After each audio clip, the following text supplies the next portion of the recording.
The Human Chair by Edogawa Ranpo. Yoshiko saw her husband off to his work at the Foreign Office at a little o'clock. Then, now that her time was once again her very own, she shut herself up in the study she shared with her husband to resume work on the story she was to submit for the special summer issue of K magazine. She was a versatile writer with high literary talent in a smooth-flowing style. Even her husband's popularity as a diplomat was overshadowed by hers as an authoress. Daily, she was overwhelmed with letters from readers praising her works. In fact, this very morning, as soon as she sat down before her desk, she immediately proceeded to glance through the numerous letters which the morning mail had brought. Without exception, in content they all followed the same pattern, but prompted by her deep feminine sense of consideration, she always read through each piece of correspondence addressed to her, whether monotonous or interesting. Taking the short and simple letters first, she quickly noted their contents. Finally, she came to one which was a bulky manuscript-like sheaf of pages. Although she had not received any advance notice that a manuscript was to be sent her, still it was not uncommon for her to receive the efforts of amateur writers seeking her valuable criticism. In most cases, these were long-winded, pointless, and yawn-provoking attempts at writing. Nevertheless, she now opened the envelope in her hand and took out the numerous, closely written sheets. As she had anticipated, it was a manuscript, carefully bound. But somehow, for some unknown reason, there was neither a title nor a byline. The manuscript began abruptly. "Dear Madam." Momentarily she reflected. Maybe after all, it was just a letter. Unconsciously, her eyes hurried on to read 2 or 3 lines, and then gradually she became absorbed in a strangely gruesome narrative. Her curiosity aroused to the bursting point and spurred on by some unknown magnetic force, she continued to read. "Dear Madam, I do hope you will forgive this presumptuous letter from a complete stranger. What I am about to write, Madam, may shock you no end. However, I am determined to lay bare before you a confession, my own, and to describe in detail the terrible crime I have committed. For many months I have hidden myself away from the light of civilization. Hidden, as it were, like the devil himself. In this whole wide world, no one knows of my deeds. However, quite recently, a queer change took place in my conscious mind, and I just couldn't bear to keep my secret any longer. I simply had to confess. All that I have written so far must certainly have awakened only perplexity in your mind. However, I beseech you to bear with me and kindly read my communication to the bitter end, because if you do, you will fully understand the strange workings of my mind and the reason why it is to you in particular that I make this confession. I am really at a loss as to where to begin, for the facts which I am setting forth are all so grotesquely out of the ordinary. Frankly, words fail me, for human words seem utterly inadequate to sketch all the details. But nevertheless, I will try to lay bare the events in chronological order, just as they happen. First, let me explain that I am ugly beyond description. Please bear this fact in mind. Otherwise, I fear that if and when you do grant my ultimate request and do see me, you may be shocked and horrified at the sight of my face after so many months of unsanitary living. However, I implore you to believe me when I state that, despite the extreme ugliness of my face, within my heart there has always burned a pure and overwhelming passion. Next, let me explain that I am a humble workman by trade. Had I been born in a well-to-do family, I might have found the power, with money, to ease the torture of my soul brought on by my ugliness. Or perhaps, if I had been endowed by nature with artistic talents, I might again have been able to forget my bestial countenance and seek consolation in music or poetry. But unblessed with any such talents, and being the unfortunate creature that I am, I had no trade to turn to except that of a humble cabinet maker. Eventually, my specialty became that of making assorted types of chairs. In this particular line, I was fairly successful, to such a degree, in fact, that I gained the reputation of being able to satisfy any kind of order, no matter how complicated. For this reason, in woodworking circles, I came to enjoy the special privilege of accepting only orders for luxury chairs. With complicated requests for unique carvings, new designs for the backrest and arm supports, fancy padding for the cushions and seat, all work of a nature which called for skilled hands and patient trial and study, work which an amateur craftsman could hardly undertake. The reward for all my pains, however, lay in the sheer delight of creating.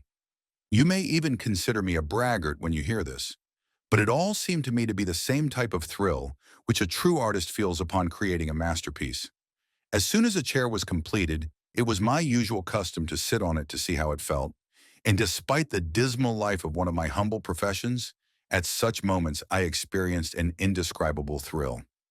Giving my mind free rein, I used to imagine the types of people who would eventually curl up in the chair, certainly people of nobility, living in palatial residences, with exquisite, priceless paintings hanging on the walls, glittering crystal chandeliers hanging from the ceilings, expensive rugs on the floor, etc.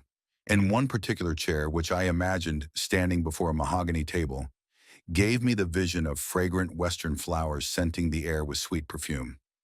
Enwrapped in these strange visions, I came to feel that I too belonged to such settings, and I derived no end of pleasure from imagining myself to be an influential figure in society. Foolish thoughts such as these kept coming to me in rapid succession. Imagine, madam, the pathetic figure I made, sitting comfortably in a luxurious chair of my own making and pretending that I was holding hands with the girl of my dreams. As was always the case, however, the noisy chattering of the uncouth women of the neighborhood and the hysterical shrieking, babbling, and wailing of their children quickly dispelled all my beautiful dreams. Again, grim reality reared its ugly head before my eyes. Once back to earth, I again found myself a miserable creature, a helpless, crawling worm. And as for my beloved, that angelic woman, she too vanished like a mist. I cursed myself for my folly. Why, even the dirty women tending babies in the streets did not so much as bother to glance in my direction. Every time I completed a new chair, I was haunted by feelings of utter despair. And with the passing of the months, my long accumulated misery was enough to choke me. One day I was charged with the task of making a huge leather-covered armchair of a type I had never before conceived for a foreign hotel located in Yokohama. Actually, this particular type of chair was to have been imported from abroad, but through the persuasion of my employer, who admired my skill as a chairmaker, I received the order. In order to live up to my reputation as a super craftsman, I began to devote myself seriously to my new assignment. Steadily, I became so engrossed in my labors that at times I even skipped food and sleep. Really, it would be no exaggeration to state that the job became my very life. Every fiber of the wood I used seemingly linked to my heart and soul. At last, when the chair was completed, I experienced a satisfaction hitherto unknown, for I honestly believed I had achieved a piece of work which immeasurably surpassed all my other creations.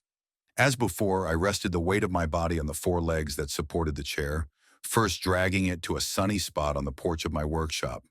What comfort! What supreme luxury! Not too hard or too soft. The springs seemed to match the cushion with uncanny precision. And as for the leather, what an alluring touch it possessed. This chair not only supported the person who sat in it, but it also seemed to embrace and to hug. Still further, I also noted the perfect reclining angle of the back support, the delicate puffy swelling of the armrests, the perfect symmetry of each of the component parts. Surely no product could have expressed with greater eloquence the definition of the word comfort. I let my body sink deeply into the chair, and caressing the two armrests with my hands, gasped with genuine satisfaction and pleasure.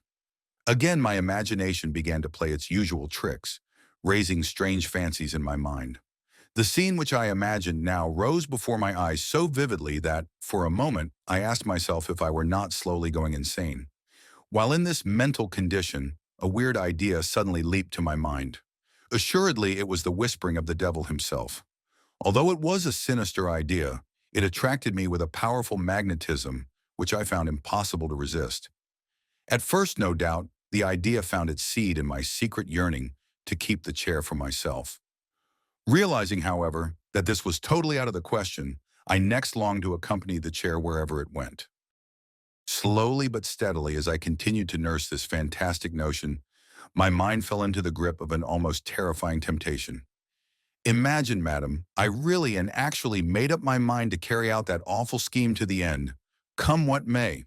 Quickly, I took the armchair apart and then put it together again to suit my weird purposes. As it was a large armchair, with the seat covered right down to the level of the floor, and furthermore, as the backrest and arm supports were all large in dimensions, I soon contrived to make the cavity inside large enough to accommodate a man without any danger of exposure. Of course, my work was hampered by the large amount of wooden framework and the springs inside. But with my usual skill as a craftsman, I remodeled the chair so that the knees could be placed below the seat, the torso and the head inside the BA. Seated thus in the cavity, one could remain perfectly concealed. As this type of craftsmanship came as second nature to me, I also added a few finishing touches, such as improved acoustics to catch outside noises, and of course a peephole cut out in the leather, but absolutely unnoticeable. Furthermore, I also provided storage space for supplies, wherein I placed a few boxes of hardtack and a water bottle. For another of nature's needs, I also inserted a large rubber bag. And by the time I finished fitting the interior of the chair with these and other unique facilities, it had become quite a habitable place, but not for longer than 2 or 3 days at a stretch. Completing my weird task, I stripped down to my waist and buried myself inside the chair. Just imagine the strange feeling I experienced, madam. Really, I felt that I had buried myself in a lonely grave. Upon careful reflection, I realized that it was indeed a grave. As soon as I entered the chair, I was swallowed up by complete darkness, and to everyone else in the world, I no longer existed. Presently, a messenger arrived from the dealers to take delivery of the armchair, bringing with him a large handcart. My apprentice, the only person with whom I lived, was utterly unaware of what had happened. I saw him talking to the messenger. While my chair was being loaded onto the handcart, one of the cart pullers exclaimed, "Good God! This chair certainly is heavy. It must weigh a ton." When I heard this, my heart leaped to my mouth. However, as the chair itself was obviously an extraordinarily heavy one, no suspicions were aroused, and before long, I could feel the vibration of the rattling handcart being pulled along the streets. Of course, I worried incessantly, but at length that same afternoon, the armchair in which I was concealed was placed with a thud on the floor of a room in the hotel. Later I discovered that it was not an ordinary room, but the lobby. Now, as you may already have guessed long ago, my key motive in this mad venture was to leave my hole in the chair when the coast was clear, loiter around the hotel, and start stealing. Who would dream that a man was concealed inside a chair? Like a fleeting shadow, I could ransack every room at will, and by the time any alarm was sounded, I would be safe and sound inside my sanctuary, holding my breath and observing the ridiculous antics of the people outside looking for me. Possibly you have heard of the hermit crab that is often found on coastal rocks. Shaped like a large spider, this crab crawls about stealthily, and as soon as it hears footsteps, quickly retreats into an empty shell, from which hiding place, with gruesome, hairy front legs partly exposed, it looks furtively about. I was just like this freak monster crab, but instead of a shell, I had a better shield, a chair which would conceal me far more effectively. As you can imagine, my plan was so unique and original, so utterly unexpected, that no one was ever the wiser. Consequently, my adventure was a complete success. On the third day after my arrival at the hotel, I discovered that I had already taken in quite a haul. Imagine the thrill and excitement of being able to rob to my heart's content, not to mention the fun I derived from observing the people rushing hither and thither, only a few inches away under my very nose, shouting, "The thief went this way," and "He went that way." Unfortunately, I do not have the time to describe all my experiences in detail. Rather, allow me to proceed with my narrative and tell you of a far greater source of weird joy which I managed to discover. In fact, what I am about to relate now is the key point of this letter. First, however, I must request you to turn your thoughts back to the moment when my chair and I were both placed in the lobby of the hotel. As soon as the chair was put on the floor, all the various members of the staff took turns testing out the seat. After the novelty wore off, they all left the room, and then silence reigned, absolute and complete. However, I could not find the courage to leave my sanctum, for I began to imagine 1,000 dangers. For what seemed like ages, I kept my ears alerted for the slightest sound.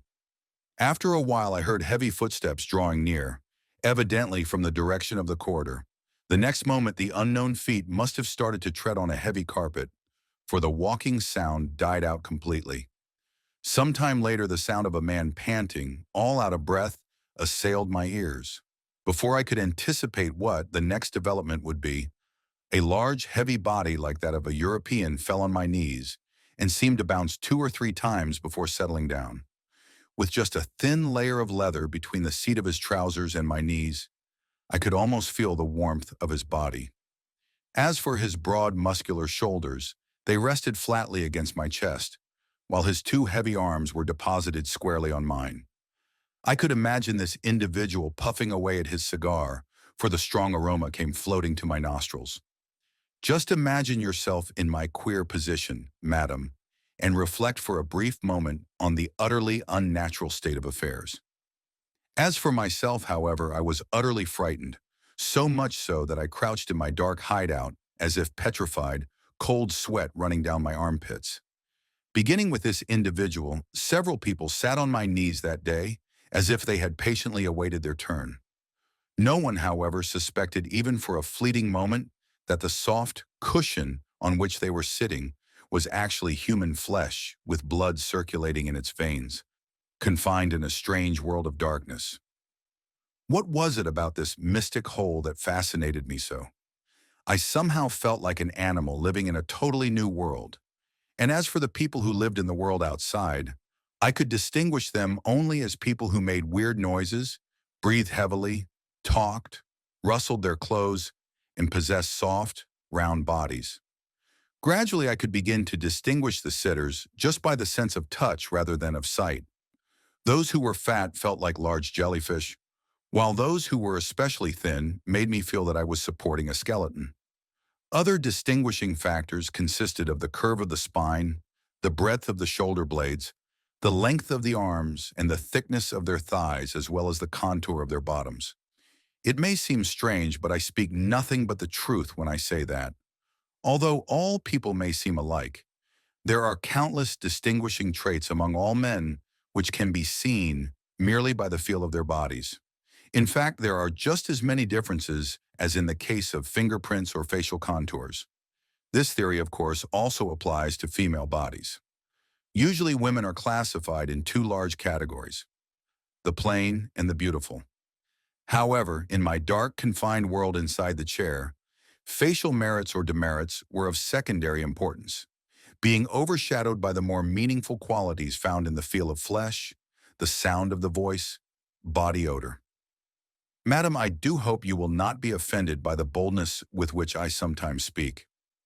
And so, to continue with my narration, there was one girl, the first who ever sat on me, who kindled in my heart a passionate love. Judging solely by her voice, she was European. At the moment, although there was no one else present in the room, her heart must have been filled with happiness, because she was singing with a sweet voice when she came tripping into the room. Soon I heard her standing immediately in front of my chair, and without giving any warning, she suddenly burst into laughter. The very next moment I could hear her flapping her arms like a fish struggling in a net, and then she sat down, on me. For a period of about 30 minutes, she continued to sing, moving her body and feet in tempo with her melody. For me, this was quite an unexpected development, for I had always held aloof from all members of the opposite sex because of my ugly face. Now I realized that I was present in the same room with a European girl whom I had never seen, my skin virtually touching hers through a thin layer of leather. Unaware of my presence, she continued to act with unreserved freedom, doing as she pleased. Inside the chair, I could visualize myself hugging her, kissing her snowy white neck. If only I could remove that layer of leather. Following this somewhat unhallowed but nevertheless enjoyable experience, I forgot all about my original intentions of committing robbery. Instead, I seemed to be plunging headlong into a new whirlpool of maddening pleasure. Long I pondered, maybe I was destined to enjoy this type of existence. Gradually, the truth seemed to dawn on me. For those who were as ugly and as shunned as myself, it was assuredly wiser to enjoy life inside a chair. For in this strange, dark world, I could hear and touch all desirable creatures. Love in a chair.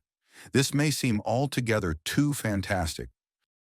Only one who has actually experienced it will be able to vouch for the thrills and the joys it provides. Of course, it is a strange sort of love, limited to the senses of touch, hearing, and smell, a love burning in a world of darkness. Believe it or not, many of the events that take place in this world are beyond full understanding. In the beginning, I had intended only to perpetrate a series of then flee. Now, however, I became so attached to my quarters that I adjusted them more and more to permanent living. In my nocturnal prowling, I always took the greatest of precautions, watching each step I took, hardly making a sound. Hence, there was little danger of being detected. When I recall, however, that I spent several months inside the chair without being discovered even once, it indeed surprises even me. For the better part of each day, I remained inside the chair, sitting like a contortionist with my arms folded and knees bent. As a consequence, I felt as if my whole body was paralyzed. Furthermore, as I could never stand up straight, my muscles became taut and inflexible, and gradually I began to crawl instead of walk to the washroom. What a madman I was. Even in the face of all these sufferings, I could not persuade myself to abandon my folly and leave that weird world of sensuous pleasure. In the hotel, although there were several guests who stayed for a month or even two, making the place their home, there was always a constant inflow of new guests and an equal exodus of the old. As a result, I could never manage to enjoy a permanent love. Even now, as I bring back to mind all my love affairs, I can recall nothing but the touch of warm flesh. Some of the women possessed the firm bodies of ponies, others seemed to have the slimy bodies of snakes, and still others had bodies composed of nothing but fat, giving them the bounce of a rubber ball. There were also the unusual exceptions, who seemed to have bodies made only of sheer muscle, like artistic Greek statues. But notwithstanding the species or types, one and all had a special magnetic allure quite distinctive from the others, and I was perpetually shifting the object of my passions. At one time, for example, an internationally famous dancer came to Japan and happened to stay at the same hotel. Although she sat in my chair only on one single occasion, the contact of her smooth, soft flesh against my own afforded me a hitherto unknown thrill. So divine was the touch of her body that I felt inspired to a state of positive exultation. On this occasion, instead of my carnal instincts being aroused, I simply felt like a gifted artist being caressed by the magic wand of a fairy. Strange, eerie episodes followed in rapid succession. However, as space prohibits, I shall refrain from giving a detailed description of each and every case. Instead, I shall continue to outline the general course of events. One day, several months following my arrival at the hotel, there suddenly occurred an unexpected change in the shape of my destiny. For some reason, the foreign proprietor of the hotel was forced to leave for his homeland, and as a result, the management was transferred to Japanese hands. Originating from this change in proprietorship, a new policy was adopted, calling for a drastic retrenchment in expenditures, abolishment of luxurious fittings, and other steps to increase profits through economy. One of the first results of this new policy was that the management put all the extravagant furnishings of the hotel up for auction. Included in the list of items for sale was my chair. When I learned of this new development, I immediately felt the greatest of disappointments. Soon, however, a voice inside me advised that I should return to the natural world outside and spend the tidy sum I had acquired by stealing. I, of course, realized that I would no longer have to return to my humble life as a craftsman, for actually I was comparatively wealthy. The thought of my new role in society seemed to overcome my disappointment in having to leave the hotel. Also, when I reflected deeply on all the pleasures which I had derived there, I was forced to admit that, although my love affairs had been many, they had all been with foreign women, and that somehow something had always been lacking. I then realized fully and deeply that as a Japanese, I really craved a lover of my own kind. While I was turning these thoughts over in my chair, with me still in it, was sent to a furniture store to be sold at an auction. Maybe this time, I told myself, the chair will be purchased by a Japanese and kept in a Japanese home. With my fingers crossed, I decided to be patient and to continue with my existence in the chair a while longer. Although I suffered for 2 or 3 days in my chair while it stood in front of the furniture store, Eventually, it came up for sale and was promptly purchased. This, fortunately, was because of the excellent workmanship which had gone into its making, and although it was no longer new, it still had a dignified bearing. The purchaser was a high-ranking official who lived in Tokyo. When I was being transferred from the furniture store to the man's palatial residence, the bouncing and vibrating of the vehicle almost killed me. I gritted my teeth and bore up bravely, however, comforted by the thought that at least I had been bought by a Japanese. Inside his house, I was placed in a spacious, Western-style study.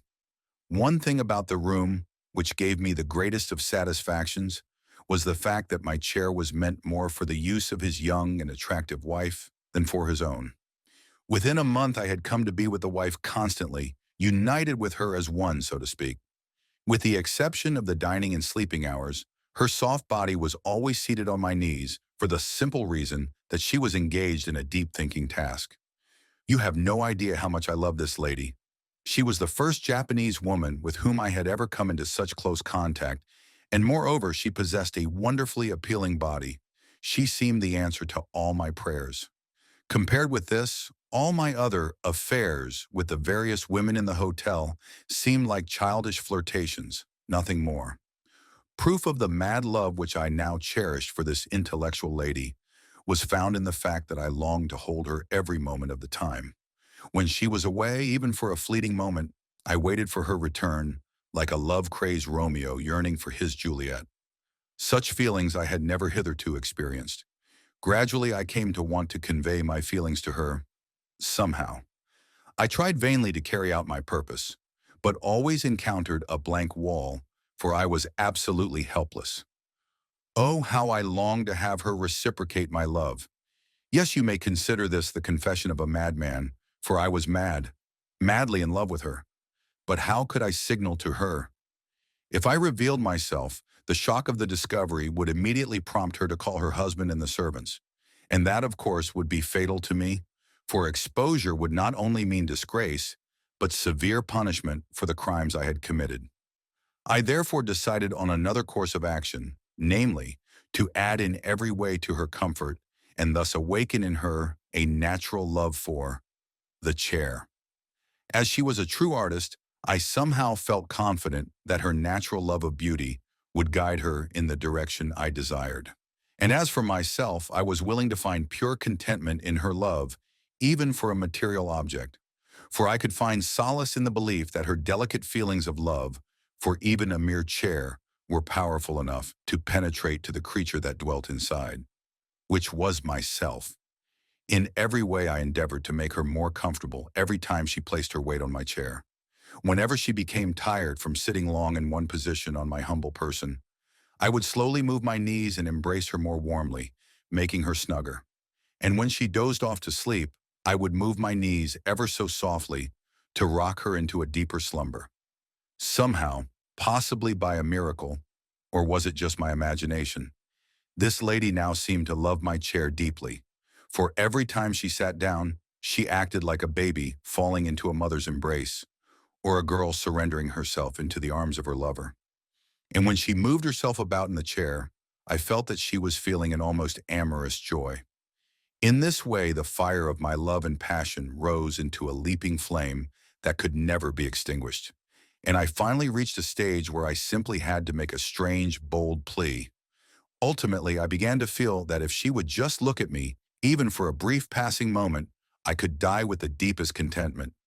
No doubt, madam, by this time you must certainly have guessed who the object of my mad passion is. To put it explicitly, she happens to be none other than yourself, madam. Ever since your husband brought the chair from that furniture store, I have been suffering excruciating pains because of my mad love and longing for you. I am but a worm, a loathsome creature. I have but one request. Could you meet me once? Just once? I will ask nothing further of you. I, of course, do not deserve your sympathy, for I have always been nothing but a villain, unworthy even to touch the soles of your feet. But if you will grant me this one request, just out of compassion, my gratitude will be eternal. Last night I stole out of your residence to write this confession because, even leaving aside the danger, I did not possess the courage to meet you suddenly face to face, without any warning or preparation. While you are reading this letter, I will be roaming around your house with bated breath. If you will agree to my request, please place your handkerchief on the pot of flowers that stands outside your window. At this signal, I will open your front door and enter as a humble visitor. Thus ended the letter. Even before Yoshiko had read many pages, some premonition of evil had caused her to become deadly pale.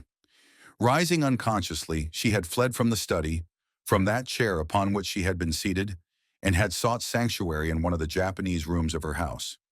For a moment it had been her intention to stop reading and tear up the eerie message. But somehow, she had read on, with the closely written sheets laid on a low desk. Now that she had finished, her premonition was proved correct. That chair on which she had sat from day to day, had it really contained a man? If true, what a horrible experience she had unknowingly undergone.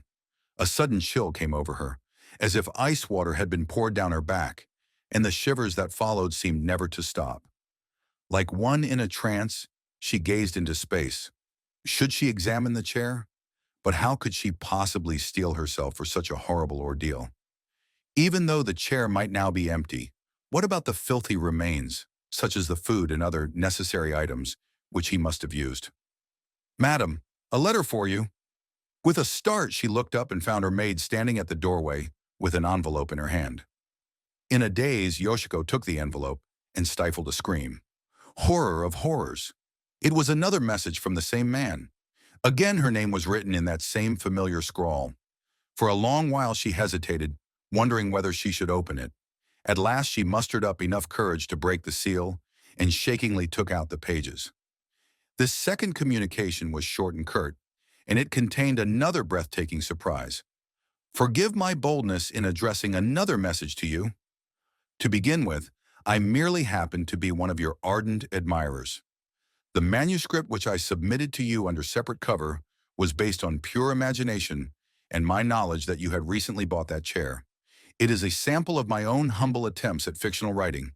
If you would kindly comment on it, I shall know no greater satisfaction. For personal reasons, I submitted my MS prior to writing this letter of explanation, and I assume you have already read it. How did you find it? If, madam, you have found it amusing or entertaining in some degree, I shall feel that my literary efforts have not been wasted. Although I purposely refrain from telling you in the MS, I intend to give my story the title of The Human Chair. With all my deepest respects and sincere wishes, I remain cordially yours."